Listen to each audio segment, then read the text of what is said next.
So I alluded to in the last video, or at the end of the last video, that there was this insane, crazy plan brewing, or at least brewing in the pages of the Daily Mail. And I want to stress the likelihood of this plan actually happening is 0%.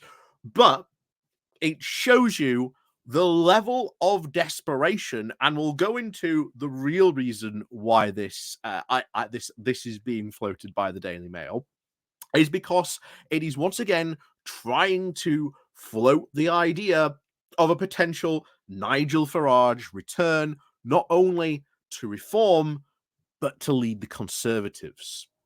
And this is an actual idea that we've talked about, that the Tories are considering, because they know they're in trouble. And as we've said time after time after time, when the Tories are in trouble, they start to panic. They start to make decisions which are just absolutely, completely crazy.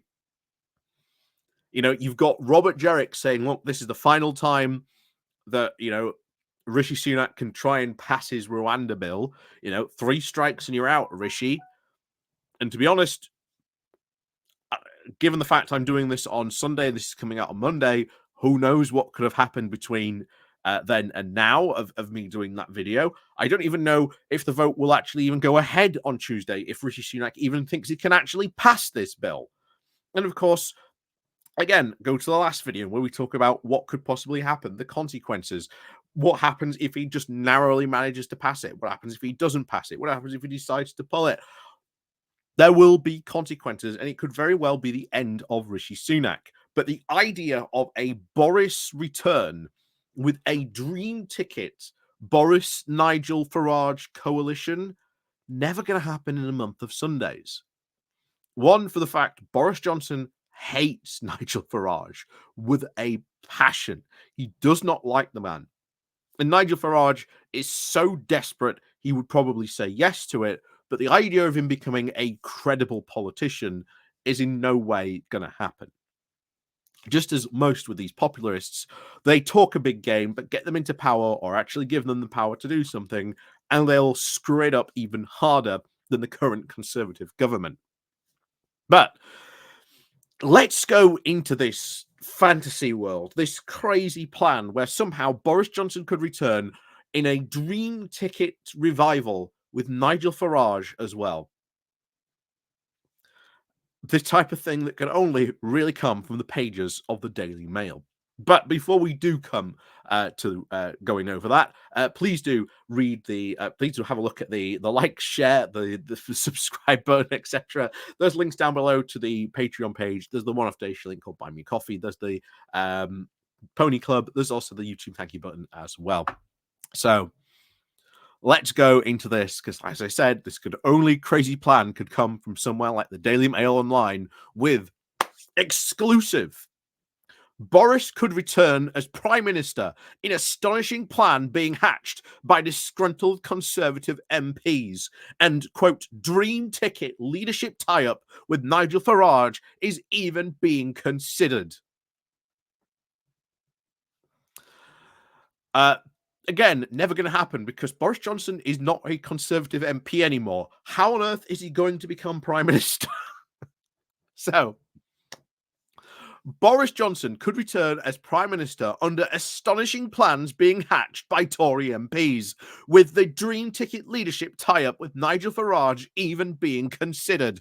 The Mail on Sunday has spoken to multiple Conservative MPs who believe that bringing back the former Prime Minister is the only way to save the party from an electoral wipeout. Really, multiple Conservative MPs? Like who?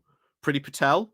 Just because that's the only one I can think of who says that. Nadine Dorries, although technically she isn't a Conservative MP anymore, so she's got as much about likelihood as becoming the next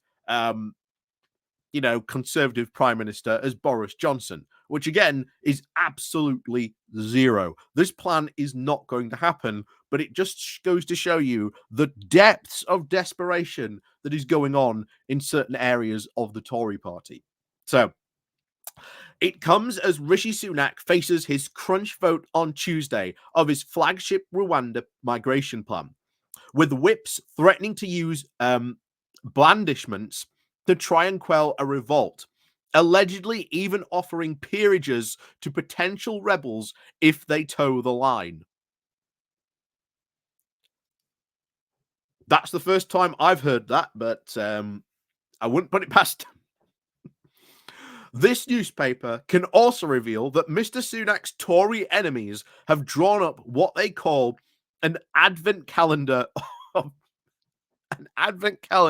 of shit to further destabilize the Prime Minister following his sacking of Suella Braverman as Home Secretary and the resignation of Robert Jerrick as Immigration Minister over attempts to try and salvage the plan. The MPs intend to rebel in the Commons vote, making increasingly outspoken interventions, with number 10 very nervously braced for further ministerial resignations. One plotter has admitted the intention to, quote, crash the Sunak government and install a leader who could close the gap with Keir Starmer's Labour Party. At this point, I think we have gone past the point of putting someone who can close that gap in. Because remember, Rishi Sunak was meant to be the guy to do that. And ironically enough, Rishi Sunak warned in that first leadership contest when he was up against Liz Truss, he actually warned against this very type of thing happening that would lead to even further disgruntlement in the Conservative Party and, of course, to the great other wider British public. To be honest, who on earth could you bring in at this point that could try and, quote, close the gap? Because I think short of trying to resurrect Margaret Thatcher, it ain't going to happen. So the Tory MPs are panicking about the polling figures that show that Tory support is sinking, with many voters turning to the Reform Party, the successor of Nigel Farage's Brexit Party. Its fortunes have also been bolstered by Farage's success run on ITV's reality show I'm a Celebrity. Well, not according to the people who run I'm a Celebrity, who have said that Farage is absolutely boring. Not only that, while the Reform have certainly picked up numbers in recent months, it's far from being, shall we say, a substantial threat. Maybe we will see one or two Reform MPs next Parliament, but for them to come in and somehow take the field, very unlikely. So the Tory rebels argue that Mr. Johnson is the only Conservative with the pulling power to neutralise Farage's impact, particularly in the red wall seats in the Midlands and the North, which he took from Labour at the 2019 general election. Oh, this old argument. This was the argument. Remember when Boris Johnson was going through all the COVID stuff, when all this stuff was coming out, and they're like, oh, well, we have to keep Boris because Boris has his election magic. The election magic myth, or at least the stance that Boris Johnson has any form of election magic, well and truly over at this point. It's not going to happen. It's been proven time and time and time again, it ain't worked. It ain't been successful. That it was a one and done thing. Because if Boris Johnson was standing now, he'd be in just a worse or as bad a position as Rishi Sunak. He wouldn't be trying to lead them through to some sort of magnificent general election victory. Although it continues, although Trade Secretary Kimi Badnoch has emerged as another leading contender among MPs. Back to some sort of grounded reality, because if there is someone to replace Rishi Sunak, it would be Kimi Badnoch. But even then, she's got her own baggage. She's got her own problems that would also make her very unsuitable, and she's not going to turn this round either. Her only winning talking points are culture wars, and as we've said before, the culture wars have not been imported very well and have not been a good selling point in the UK. Even in the US, where they were once this big somewhat election boosting argument, over time, that has fallen off a cliff. So even the culture wars in America have gone cold. Number 10, of course, however, insists that Mr. Sunak will see off these plotters and lead the Tories into the next election. Last night, a spokesperson for Mr. Johnson, again, a spokesperson for Mr. Johnson, considering he works at the Daily Mail, would not be drawn onto his political ambitions, denying the existence of any plans to team up with Mr. Farage. He said that Boris Johnson is currently writing a book and is supporting the government. Ah, yes, the much long delayed book of Boris Johnson's illuminating book about William Shakespeare. I'm sure it'll be as good as his one about Winston Churchill. Like I say, it didn't exactly, shall we say, wow the critics of that one. A source close to Mr. Farage also insisted that any pact between the two heavyweights would soon end in tears. At least that I can agree with. They would not get along with each other at all. Boris Johnson does not like Farage. He does not like any association with Nigel Farage at all. He's said that in the past. It ain't going to happen. However, it is understood that MPs have privately urged the pair to talk. Mr. Sunak faces a test of his authority on Tuesday when the MPs will vote on the principle of whether to tighten the law to salvage his plan to dispatch channel migrants to Rwanda. Mr. Jerrick quit because he thought the legislation did not go far enough. However, MPs will not have had the chance to debate or vote on the potentially divisive amendments until the new year, limiting their opportunities for rebellion.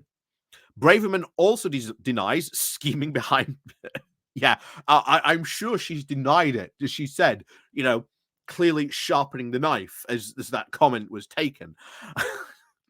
Braverman denies scheming to try and bring down Sunak, claiming that she hopes he will lead the party into the next election because she doesn't want to stand at the next election. She wants to replace him after that. Neither Mr. Johnson nor Farage is currently in Parliament, which, as I said, it can't happen. But Boris's supporters believe that if an MP quit a safe seat before the election to make way for Johnson, Tory High Command would be unable to block it.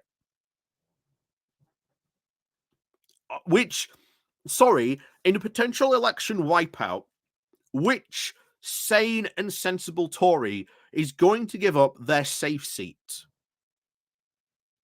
I'll tell you now, they ain't going to give it up at all. And then a leadership contest would be then triggered by at least 53 letters of no confidence in Sunak that would then be sent to the 1922 committee. Although, another suggestion is that Johnson's ally and former Home Secretary Priti Patel could be installed as a caretaker Prime Minister, with Mr. Johnson standing in a safe seat at the election, then stepping back into number 10. If reform could remain a threat, a deal could then be struck by giving Farage the party's honorary president and Richard Trice its leader places in the Lords and key ministerial positions. That would never happen. They would be lunatics to do that.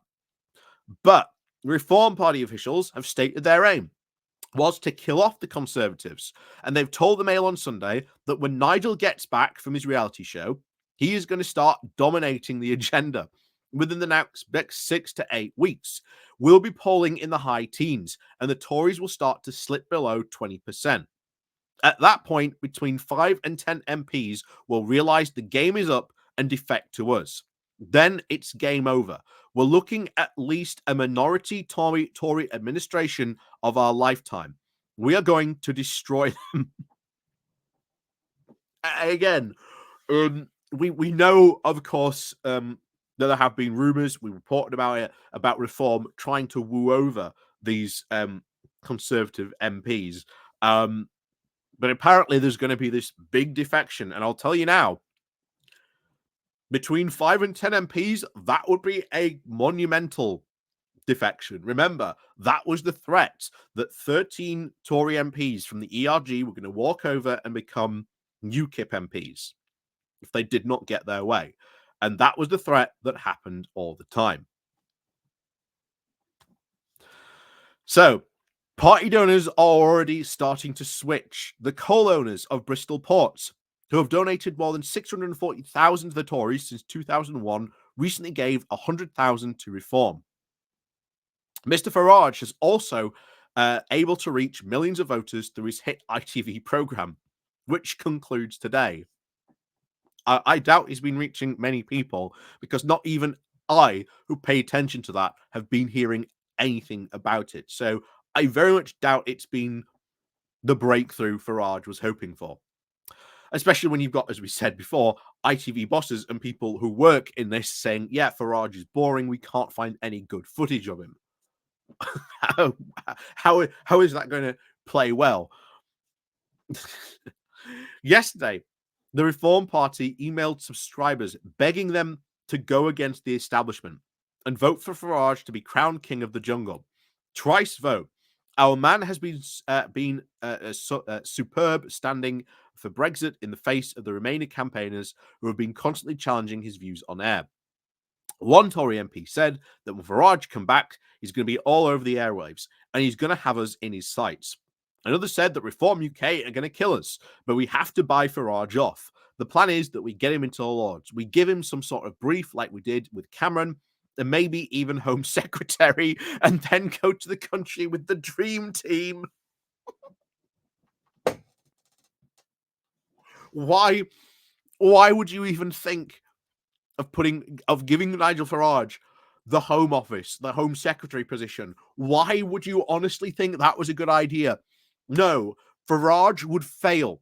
Farage would fall flat on his face because Farage never comes up with solutions. He has only ever been a griper and a complainer. That is all he is good at. He does not present solutions. He does not present any ideas that could work or that would be reasonable. No, he presents pie in the sky, ridiculous ideas that will never work. And if he is given the Home Secretary, then oh boy, watch him fall flat on his face. But anyway, it might be enough to win, but it would definitely re-energize our base. It would shake up the debates and give Starmer something to think about. Surprisingly, Mr. Johnson's supporters in the parliamentary party include MPs who helped oust him from Downing Street last year, following the revolt over the scandals, including Partygate. One Redwall MP told the Mail on Sunday, said, I came out early to say he had to go, but I think we have to think outside the box now. Whatever you feel about him, one thing no one can question is his effectiveness as a campaigner, and we need that now. We're staring at obliteration. Well, of course, a Redwall MP is going to say that because they're all going to lose their seats. The guy who won them their seats is obviously Johnson. But the idea that you would bring back Johnson with all that baggage and somehow think this electoral magic that Boris Johnson's got is going to work, the idea that he's going to be a good campaigner when there's just so much stuff he can, Starmer could just throw at him in a live debate and just sink him on the spot. No, he's going to be an awful campaigner. Mr. Johnson's stock is perceived to have risen, following him. Yes. Boris Johnson, his stock is perceived to have gone up. No, it's generally gone down again. It's really gone down. With one supporter who said he showed that he can be serious on top of the detail. Sorry, he was Prime Minister. Time and time again, not only was he not serious, he encouraged a complete cabinet of chaos and was ultimately responsible for how bad our response to the coronavirus pandemic was. Johnson is not salvageable. Johnson spent months preparing with his close aide Lord Kempsell for his appearance, during which he apologized for the pain and loss of the sufferings of the victims of their COVID and that their families went through. Yeah. And how did those victims respond and those families respond? They responded with supreme anger and disbelief and not buying his apology. However, one ex-cabinet minister warned Mr. Johnson's comeback could be thwarted by his old rival Cameron, the Foreign Secretary.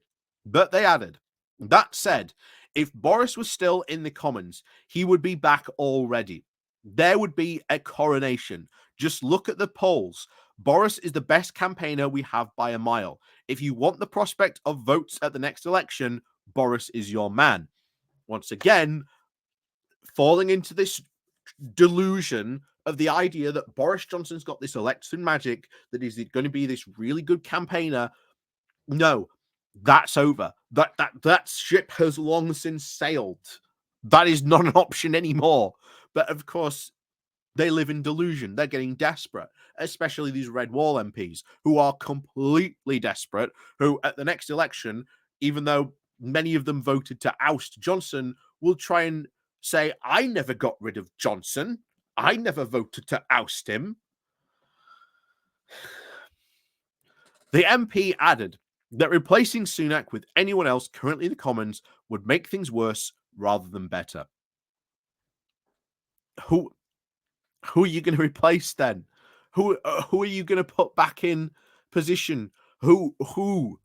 Honestly, the idea that is some sort of plan, and that there are Tory MPs considering that as some sort of viable option, shows you the level of desperation that exists in the Tory party, that they are not even thinking in the realms of reality, that somehow bringing back Boris Johnson is going to be a fantastic idea. Bear in mind, but I have to remind them how bad Boris's polls were when he left. Do they think that somehow is going to recover? Absolutely not. And bringing Boris back to like be a campaigner, oh no, people aren't going to believe him. That, as we said, that ship has sailed. Take away everything else and bring back focus on levelling up. Levelling up has not happened. And the people of the North and these Red Wall voters feel betrayed that Boris did not follow through on his Red Wall promises to level up the North. Those promises never happened, never materialized. And that was during pre-Partygate, before those big scandals kicked off. So the idea that Northern voters were going to vote for Boris again, yeah, well and truly sailed. But that's just how desperate they are. So, this is a plan I've said before is never going to happen. Not a month of Sundays. Boris Johnson and Nigel Farage hate each other. They do not like each other. And if somehow you were to buy Farage off and bring him in, ennoble him, bring him into the Lords and make him Home Secretary, yeah, he'd fall on his face. He would have no idea what he's doing. He's never been a minister. He has no idea how, the Home Office works. His experience is zero. He does nothing but complain. And now he would actually have to provide an answer to all those things he's been complaining about. And as populists have shown time and time again in Europe, those plans fail time and time and time again. So that was the insane, crazy plan to create the dream ticket of Nigel Farage and Boris Johnson, brought to you, of course, by the Fantasy Daily Mail, writing their dream columns, probably trying to get a favour from Boris, write him up, and of course continue the idea that, Boris Johnson's testimony at the COVID inquiry went really well, to a point where we could bring him back as Prime Minister.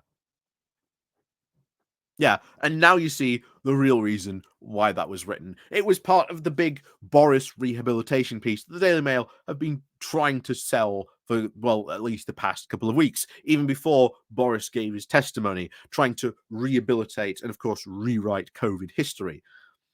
If anything, and you saw those live, yeah, Boris did not come across well. And if anything, victims of their families feel more enraged and are calling that there should be a proper criminal proceedings brought against Boris. I don't think it went as well as they are saying. So, as always, thank you very much for watching. And of course, as always, please do remember to click on the like, share, and subscribe button. And of course, we'll see you all next time.